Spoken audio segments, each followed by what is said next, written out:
और ये अत्याचार नरेंद्र मोदी के कहने पे हुआ। उनकी तानाशाही और हिटलरशाही की जो सरकार है, उस सरकार ने बर्बरतापूर्वक लाठीचार्ज किया। किस तरीके से लोगों को पीट पीट के लहूलुहान किया गया, लड़कियों के कपड़े फाड़े गए, सड़क पे दौड़ा दौड़ा के नौजवानों को पीटा गया। क्या गुनाह था उनका? ये कि हमारे 22 साथियों ने अपनी जान दे दी है। ये गुनाह था उनका कि वो पिछले 22-23 दिनों से गांधीवादी तरीके से, अहिंसात्मक तरीके से अनशन पर बैठे हुए थे, और आप उनके ऊपर लाठियां चलाएंगे, संवाद नहीं करेंगे, बातचीत नहीं करेंगे। तो नरेंद्र मोदी जी की ये तानाशाही इस देश का नौजवान ही मिटाएगा।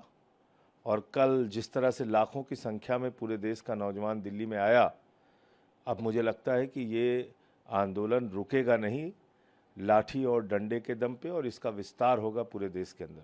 जी, कल हमने देखा संसद में भी लगातार इसे लेकर विरोध प्रदर्शन रहा। आज क्या विपक्ष की रणनीति? आज मैंने 267 का नोटिस दिया है, पेपर लीक पे चर्चा की मांग की है, सोनम वांगचुक की मांगों पे चर्चा की मांग की है, और उसके बाद अगर सभापति जी नहीं सुनते हैं तो निश्चित रूप से हम लोग अपनी आवाज़ उठाएंगे। कल सीजेपी का प्रतिनिधिमंडल जो मंत्री जेपी नड्डा से मिलने गया था, अभी उनका देखिए, सीजेपी के जो रणनीतिक फैसले हैं वो खुद वो लोग करते हैं, तो इसके बारे में क्या कैसे मुलाकात हुई, क्या उसमें निर्णय हुआ, मुझे जानकारी नहीं है। जो बातचीत करी, आपको लगता है कि सकारात्मक दिशा में जाएगा या?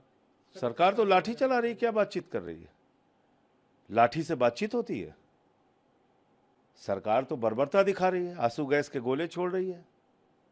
पेपर लीक के खिलाफ अगर कोई आवाज उठ रही है तो उसको तो सरकार अपने कदमों को तले कुचल रही है।